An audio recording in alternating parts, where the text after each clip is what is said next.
Hello students, कैसे हैं आप सब। I hope you all are good and fine.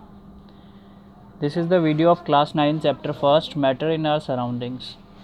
Previous video में हम डिस्कस कर चुके थे स्टूडेंट्स स्केल्स मेजरिंग टेम्परेचर तक। उससे पहले हमने देखा था स्टेट्स ऑफ मैटर कितने टाइप्स के होते हैं, क्या क्या होते हैं। ठीक है, today we are going to start a new topic that is effects of change of states of matter. कि स्टेट्स ऑफ मैटर पे अगर हम इफ़ेक्ट्स अप्लाई करते हैं कुछ, तो जो स्टेट्स ऑफ मैटर है वो कैसे चेंज हो सकता है, ये आज की वीडियो में हम डिस्कस करेंगे। ठीक है, सो स्टार्ट करते हैं वीडियो। बेटा, टू टाइप्स की कंडीशन होती है। फर्स्ट कंडीशन है डिपेंडिंग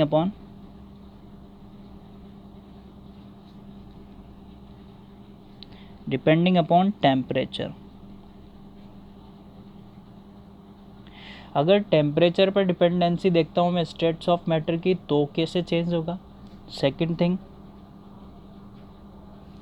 प्रेशर की डिपेंडेंसी अगर मैं देखता हूँ कि अगर मैं प्रेशर की डिपेंडेंसी देख रहा हूँ या टेम्परेचर की डिपेंडेंसी देख रहा हूँ या कुछ कंडीशंस अप्लाई कर रहा हूँ प्रेशर एंड टेम्परेचर की, तो जो स्टेट्स ऑफ मैटर है वो कैसे चेंज होते हैं। ठीक है, टेम्परेचर प्रेशर पर डिपेंड करा हमने। सो अगर किसी सेम सब्सटेंस की मैं बात करता हूँ, टेम्परेचर प्रेशर अप्लाई करके किसी सेम सब्सटेंस की मैं बात करता हूँ, तो उसमें वो किसी भी 3 स्टेट्स में चेंज हो सकता है। The same substance may be change in 3 states of matter. Example के लिए अगर मैं बात करूँ, same substance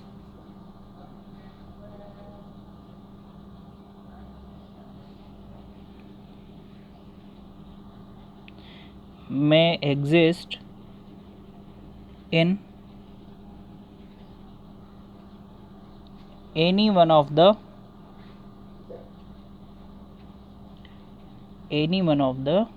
states of matter। ठीक है, अगर एग्जाम्पल की मैं बात करता हूँ बेटा, एग्जाम्पल की मैं बात करता हूँ वाटर। आप सब लोग फेमिलियर है वाटर से। अगर वाटर में एज अ सॉलिड लेता हूँ, क्या लेता हूँ मैं, water as a solid exist करता है नहीं करता है, करता है। वाटर एज अ सॉलिड लेता हूँ तो ये क्या होगा, आइस। अगर मैं लिक्विड की बात करता हूँ, वाटर एज अ लिक्विड, ये भी एग्जिस्ट करता है, करता है नहीं करता। हम सब फेमिलियर होते हैं वाटर जो होता है नॉर्मल। अगर वाटर एग्जिस्ट कर रहा है, water as a gas, gas कैसे एग्जिस्ट करता है, वाटर वेपर की फॉर्म में और स्टीम की फॉर्म में हम बोल सकते हैं, करता है exist. So these are the all 3 states of water in which water can exist as a solids like ice, as a liquid like water, as a gas like water vapor और steam। सो हमने क्या किया, temperature apply किया या फिर pressure apply किया, या हम देखते हैं कि जो वाटर होता है 3 स्टेट्स में मिल सकता है। तो हम अब देखने वाले हैं कि जो, और अगर कोई सब्सटेंस हम ले रहे हैं और उसका हम कन्वर्जन कर रहे हैं, तो वो कन्वर्जन किस तरीके से हो सकता है और वो कन्वर्जन कैसे हो सकता है। कन्वर्जन होता कैसे, by applying.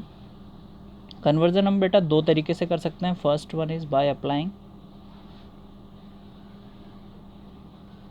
Temperature, temperature apply करके हम उसमें कन्वर्जन कर सकते हैं। And second thing is by applying pressure. अगर किसी भी सब्सटेंस पे आप प्रेशर या टेम्परेचर अप्लाई कर रहे हो, तो आप उसका क्या है, स्टेट चेंज कर सकते हो। ठीक है, सो एक एक करके हम पढ़ने वाले हैं आज। पहले हम डिस्कस करते हैं फर्स्ट बाय अप्लाइंग टेम्परेचर।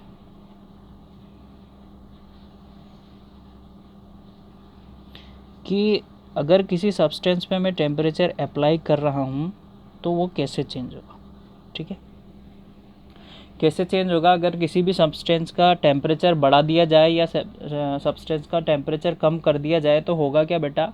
उसका जो इंटरमॉलिक्यूलर फोर्स ऑफ अट्रैक्शन है वो क्या हो जाएगा? कम या ज़्यादा हो जाएगा। किसको अफेक्ट करेगा? इंटरमॉलिक्यूलर फोर्स ऑफ अट्रैक्शन को। ठीक है, तो हम इसमें लिखेंगे, क्या लिखेंगे हम? Change in state take place, change in state take place with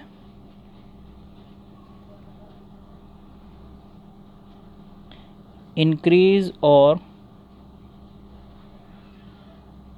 decrease in temperature। Temperature को हम ऐसे लिख देते हैं। किसी भी स्टेट, कोई भी स्टेट कब चेंज होगा? जब हम टेम्परेचर या तो बढ़ाएंगे या टेम्परेचर कम करेंगे।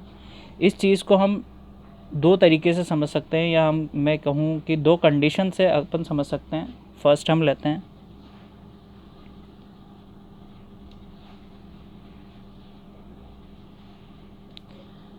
चेंज ऑफ स्टेट फ्रॉम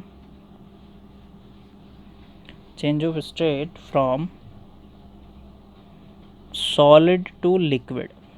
कि कोई सॉलिड सब्सटेंस है आपके पास, आप उस पर टेम्परेचर अप्लाई कर रहे हो तो वो लिक्विड में कैसे चेंज होगा। सबसे पहले हम ये देखते हैं। ठीक है, इस चेंज को पहले बोलते क्या है बेटा? Melting.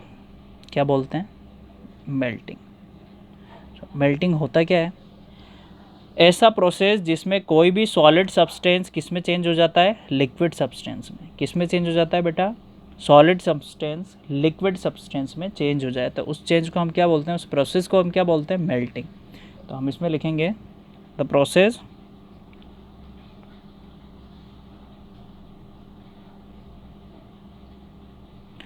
In which solid changes into liquid। solid changes into liquid is called melting। ठीक है स्टूडेंट्स, ये हमारा मेल्टिंग हुआ। नेक्स्ट है कि जो मेल्टिंग हो रहा है या फिर एक स्टेट से सब्सटेंस दूसरे स्टेट में चेंज हो रहा है, तो ऐसा होता क्यों है? रीज़न क्या है इसके पीछे? देखो स्टूडेंट्स, होता क्या है, सॉलिड सब्सटेंस की मैं बात करता हूँ। अगर मुझे सॉलिड्स को क्या करना है? मेल्ट करना है, तो मुझे कुछ हीट अप्लाई करनी पड़ेगी, हीट सप्लाई करनी पड़ेगी। जैसे ही मैं सॉलिड पे हीट अप्लाई करता हूँ तो इसका टेम्परेचर क्या हो जाता है बेटा? हीट अप्लाई करते ही सॉलिड्स का टेम्परेचर बढ़ जाता है।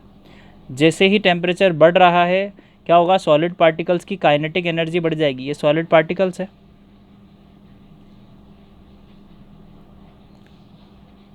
ठीक है, ये सॉलिड पार्टिकल्स है। मैंने यहाँ से इसे कुछ हीट दी या कुछ टेम्परेचर अप्लाई किया तो क्या होगा? पार्टिकल्स की काइनेटिक एनर्जी बढ़ जाएगी। काइनेटिक एनर्जी कैसी हो जाएगी? पार्टिकल्स की बढ़ जाएगी। काइनेटिक एनर्जी जब पार्टिकल्स की बढ़ेगी तो होगा क्या? पार्टिकल्स अपने ही स्टेट्स पे वाइब्रेट करना स्टार्ट कर देगा। क्या करेगा? ये पार्टिकल्स यहाँ है, ये खुद ही अपने स्टेट्स पे वाइब्रेट करना स्टार्ट कर देगा। कब करेगा? जब काइनेटिक एनर्जी इंक्रीज़ हो जाएगी। काइनेटिक एनर्जी कब इंक्रीज़ हो रही थी? जब हम टेम्परेचर बढ़ा रहे थे। जब हमने टेम्परेचर बढ़ाया, पार्टिकल्स की काइनेटिक एनर्जी बढ़ गई। जब पार्टिकल्स की काइनेटिक एनर्जी बढ़ गई तो पार्टिकल्स ने क्या किया? अपने ही स्टेट पे वाइब्रेशन स्टार्ट कर दिया। ठीक है, जब ये वाइब्रेशन बहुत तेज़ी से होने लगता है या बहुत ज़्यादा स्पीड से होने लगता है तो होता क्या है बेटा? हम टेम्परेचर अप्लाई कर रहे हैं, फर्दर इंक्रीमेंट किया हमने टेम्परेचर में। फर्दर इंक्रीमेंट मीन्स अगर मैं 0 डिग्री या मैं 30 डिग्री दे रहा था, अगर मैंने अब 35 डिग्री अप्लाई कर दिया। पहले मैं दे रहा था 30 डिग्री, अब मैं दे रहा हूँ 35 डिग्री। 35 डिग्री जैसे ही मैं अप्लाई करूँगा क्या होगा? जो पार्टिकल्स है, ये जो पार्टिकल्स है, इनके बीच में जो फोर्स ऑफ अट्रैक्शन लग रहा है, क्या लग रहा है इनके बीच में? Force of attraction. पार्टिकल्स के बीच में फोर्स ऑफ अट्रैक्शन रखता है, जिससे पार्टिकल्स क्या होते हैं? पास पास होते हैं। अब जब ये फोर्स ऑफ अट्रैक्शन हट जाएगा बेटा, काइनेटिक एनर्जी बढ़ चुकी है, पार्टिकल्स वाइब्रेट कर रहे हैं, फर्दर इंक्रीज करते टेम्परेचर क्या होगा, फोर्स ऑफ अट्रैक्शन ब्रेक होना स्टार्ट हो जाएगा, यानी पार्टिकल्स ऐसे थे तो ऐसे ऐसे होना स्टार्ट हो जाएंगे, दूर दूर होना स्टार्ट हो जाएंगे, यानी उनका फोर्स ऑफ अट्रैक्शन हटना स्टार्ट हो जाएगा और पार्टिकल्स क्या हो जाएंगे, ईजीली मूव करना स्टार्ट करेंगे अपने प्लेस से, यानी ये थोड़ा सा ऐसा हो जाएगा, यहाँ थोड़ा थोड़ा सा ये क्या करेंगे, फ्रीली मूव करना स्टार्ट कर देंगे। ठीक है, जैसे ही ये फ्रीली मूव करना स्टार्ट करेंगे, सॉलिड्स क्या हो जाएंगे बेटा, मेल्ट होना स्टार्ट हो जाएगा। क्या हो जाएगा, मेल्ट्स, सॉलिड मेल्ट्स हो जाएगा और इसमें कन्वर्ट हो जाएगा वो लिक्विड में। समझ में आया आप लोगों को? Is it clear? Is it clear to all of you? किया क्या हमने, टेम्परेचर अप्लाई किया, काइनेटिक एनर्जी बढ़ी, काइनेटिक एनर्जी बढ़ने से क्या हुआ बेटा, पार्टिकल्स वाइब्रेट होना स्टार्ट कर गए। जैसे ही वाइब्रेट होते हैं हम फर्दर थोड़ा सा टेम्परेचर बढ़ाते हैं, टेम्परेचर बढ़ाने से क्या होता है, पार्टिकल्स के बीच में जो फोर्स ऑफ अट्रैक्शन लग रहा था, फोर्स ऑफ अट्रैक्शन क्या होता है, बढ़ जाता है। फोर्स ऑफ अट्रैक्शन बढ़ने से होता क्या है, पार्टिकल्स के बीच में थोड़ा स्पेस आ जाता है, particles easily free to move हो जाते हैं, यानी कहीं भी मूव करने के लिए फ्री हो जाते हैं। और जब वो फ्रीली मूव करते हैं तो वो क्या करते हैं, कन्वर्ट हो जाते हैं किस में, लिक्विड में कन्वर्ट हो जाते हैं। ठीक है, ये हमने कन्वर्जन देखा। सो जिस पॉइंट पे ये कन्वर्जन हुआ, जिस पॉइंट ऑफ टेम्परेचर पे सॉलिड पार्टिकल्स या सॉलिड सब्सटेंस कन्वर्ट हुआ लिक्विड्स में, उस पॉइंट ऑफ टेम्परेचर को बेटा बोलते हैं मेल्टिंग पॉइंट। क्या बोलते हैं, मेल्टिंग पॉइंट। क्या बोलते हैं student, melting point.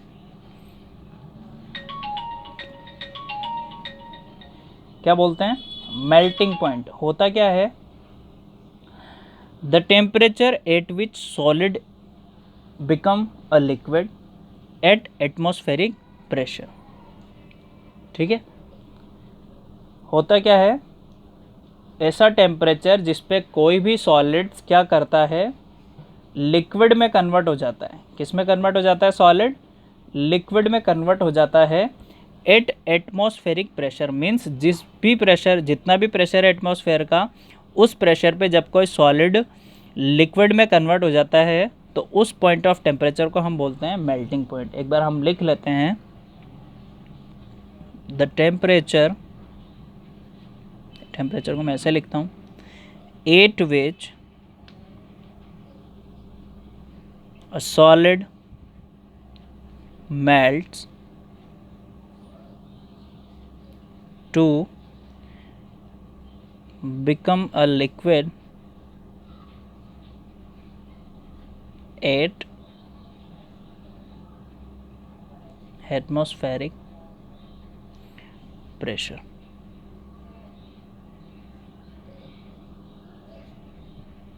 is called its melting point, is called its melting point।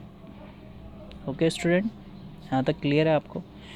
इस मेल्टिंग पॉइंट को ही हम और क्या बोलते हैं, या इस प्रोसेस को जो कन्वर्जन हो रहा है सॉलिड स्टेट से लिक्विड स्टेट में, इसे हम क्या बोलते हैं, और इसको हम बोलते हैं और फ्यूज़न। क्या बोलते हैं बेटा, फ्यूज़न। ठीक है, जो सॉलिड से लिक्विड का कन्वर्जन हुआ उसे हम बोलते हैं फ्यूज़न। ठीक है, मेल्टिंग पॉइंट, अगर एग्जांपल की मैं बात करूं, मेल्टिंग पॉइंट किसी भी सब्सटेंस के, अगर आइस ले लेते हैं अपन, आइस के लिए मेल्टिंग पॉइंट कितना होता है, 0 डिग्री होता है। कितना होता है, 0 degree. Melting point of ice is 0 degree. Means 0 degree से कोई भी आइस या किसी भी टाइप की आइस क्या होगी बेटा, मेल्ट होना स्टार्ट कर देगी। इसलिए हम कह रहे हैं कि 0 डिग्री आइस का क्या है, मेल्टिंग पॉइंट है। ठीक है, अब मेल्टिंग पॉइंट या फिर जो हमने टेम्परेचर अभी नोट डाउन किया, उससे हमें कुछ सिग्निफिकेंस मिलते हैं। क्या मिला हमें, कुछ सिग्निफिकेंस मिला, सिग्निफिकेंस ऑफ मेल्टिंग पॉइंट, यानी इससे हमें कुछ इन्फॉर्मेशन मिली कि जो मेल्टिंग पॉइंट है उससे और क्या क्या बता सकते हैं हम। तो फर्स्ट ऑफ ऑल क्या बता सकते हैं हम बेटा, हम ये बता सकते हैं कि जो फोर्स ऑफ अट्रैक्शन लग रहा है वो कितना है।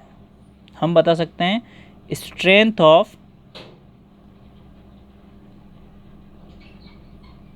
Force of attraction, strength of force of attraction. यानी किसी पार्टिकल्स के बीच में, सॉलिड की बात करूँ, फोर्स ऑफ अट्रैक्शन बहुत अच्छा होता है, ज़्यादा होता है, लिक्विड्स में थोड़ा कम, और गैस में पार्टिकल्स फ्रीली मूव होते हैं, फोर्स ऑफ अट्रैक्शन बहुत कम होता है।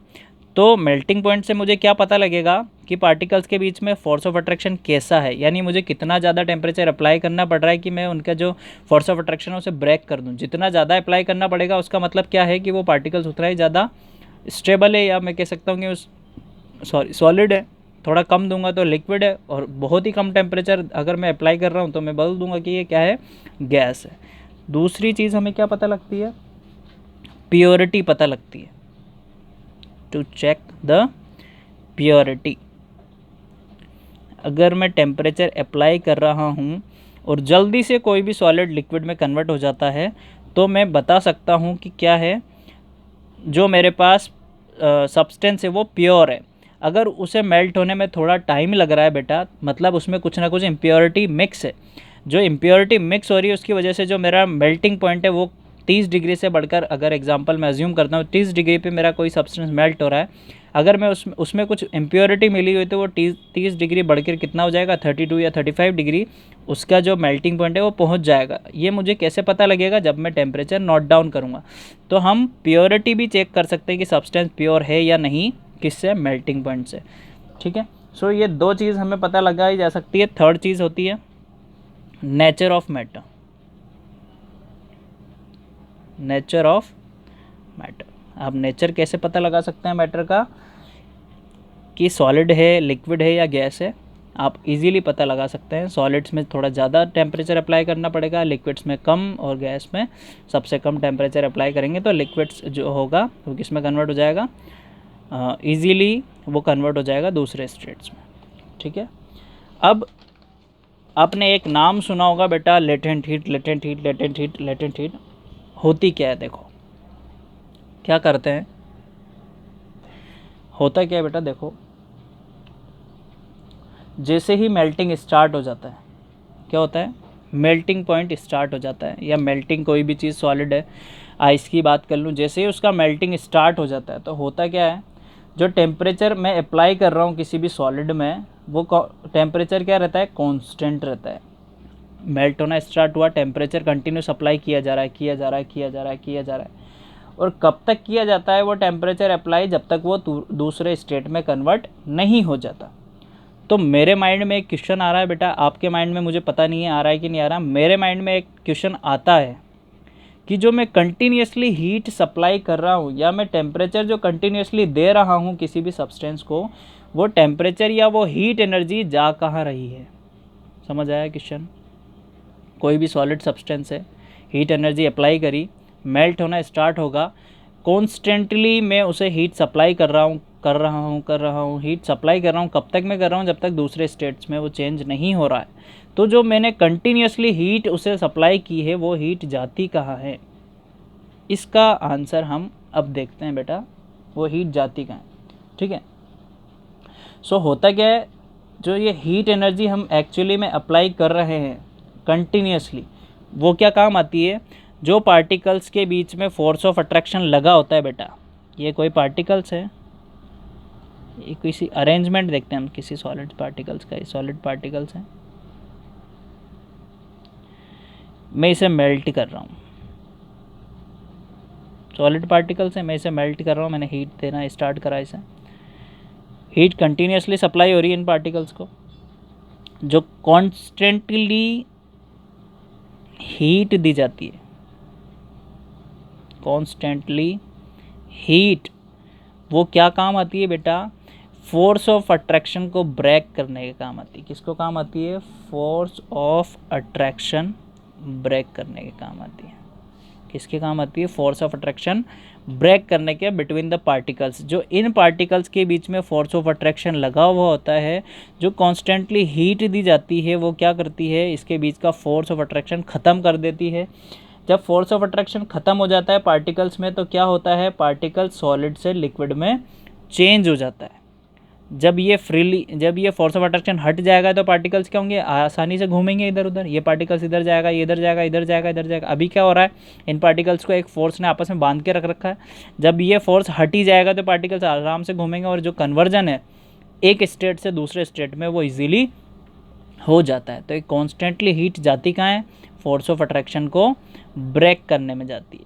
कहाँ जाती है, फोर्स ऑफ अट्रैक्शन को ब्रेक करने के लिए जो हीट दी जाती है बेटा, उस हीट को हम क्या बोलते हैं, उस हीट को ही हम क्या बोलते हैं, क्या बोलते हैं, लेटेंट हीट। समझ में आया।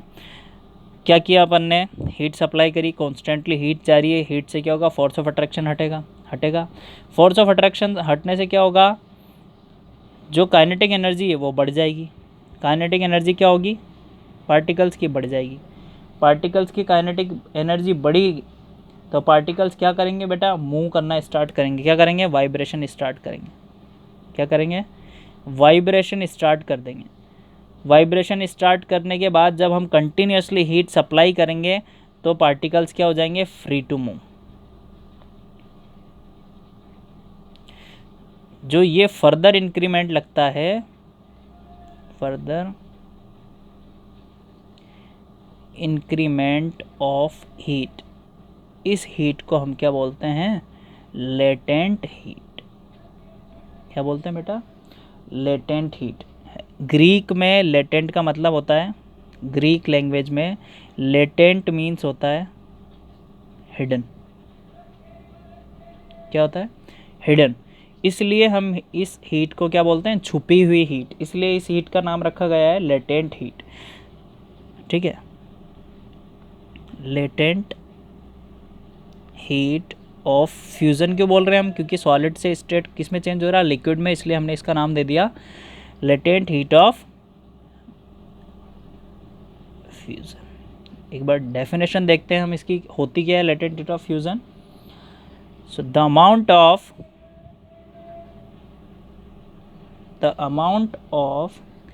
heat energy that is required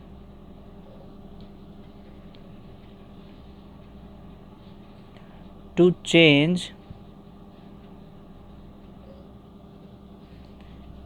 1 kg of a solid, 1 kg of a solid into liquid 8 atmospheric pressure, 8 atmospheric pressure, 8 its melting point, 8 its melting point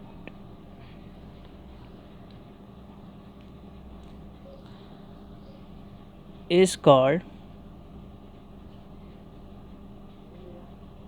latent heat of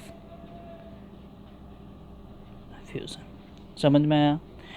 the amount of heat energy that is required to change 1 kg of a solid, किसी भी 1 kg of solid को change करने के लिए किस में, into liquid, किस pressure पे, एटमॉस्फेरिक प्रेशर पे, यानी जो एटमॉस्फेयर में उस टाइम प्रेशर प्रेजेंट होगा उस प्रेशर पे, 8 इट्स मेल्टिंग पॉइंट, उसके मेल्टिंग पॉइंट्स पर जो हीट एनर्जी दी जाती है उसे क्या बोलते हैं, लेटेंट हीट। ठीक है, क्लियर है यहाँ तक। एग्जाम्पल की अगर मैं बात करूँ, सो आइस के लिए लेटेंट हीट कितनी होती है बेटा, आइस के लिए लेटेंट हीट होती है 3.35 इंटू 10⁵ जूल पर kg। ये क्या है, लेटेंट हीट। मीन्स आइस को अगर मैं इतनी हीट सप्लाई करूँगा तो आइस किस में कन्वर्ट हो जाएगा मेरा, वाटर में। आइस को मैं 3.35 इंटू 10⁵ जूल पर kg हीट अगर सप्लाई करूँगा तो ice will convert into the water. ठीक है, अब क्वेश्चन ये आता है कि आइस ज़्यादा इफेक्टिव होता है, आइस एट 0 डिग्री, और वाटर एट 0 डिग्री। इन दोनों में से ज़्यादा इफेक्टिव कौन होगा, आइस इफेक्टिव होगा या वाटर ज़्यादा इफेक्टिव होगा 0 डिग्री पे? देखो बेटा होता क्या है, 0 डिग्री के बाद वाटर क्या करेगा, जमना स्टार्ट होगा, यानी वाटर सॉलिड में कन्वर्ट होना स्टार्ट होगा। 0 पर वाटर ही होगा, 0 के बाद वो क्या होगा, थोड़ा थोड़ा स्टार्ट हो जाएगा जमना। 0 डिग्री पे आइस की बात करें तो आइस क्या करता है, 0 डिग्री पे वाटर में कन्वर्ट होना लग जाता है। सो वाटर में कन्वर्ट तो होता ही है, साथ में कुछ इवेपोरेट्स भी करता है गैसेस, ठीक है। तो ज़्यादा इफेक्टिव कौन होगा, आइस। 0 डिग्री पे आइस ज़्यादा इफेक्टिव होता है इन कंपेयर विद वाटर के, ठीक है। सो आज हमने लेटेंट हीट के बारे में पढ़ा, मेल्टिंग पॉइंट के बारे में पढ़ा, मेल्टिंग होता कैसे है, और जो हीट अप्लाई कर रहे हैं वो कैसे कहाँ गई, कौन सी हीट थी। नेक्स्ट वीडियो में हम इसका अपोजिट जो चेंज हो रहा है वो पढ़ेंगे, कि अभी हमने पढ़ा था सॉलिड को लिक्विड में कि हमने कैसे चेंज किया है। नेक्स्ट वीडियो में हम देखेंगे कि लिक्विड को हम कैसे सॉलिड में चेंज कर सकते हैं, और हीट जो हो रही है, जो हीट बढ़ा रखी थी उस हीट को हम कैसे कम करेंगे, और वो हीट जाती कहाँ है, ठीक है। Make the proper notes and in case of any doubts you can freely contact me. Okay, thank you.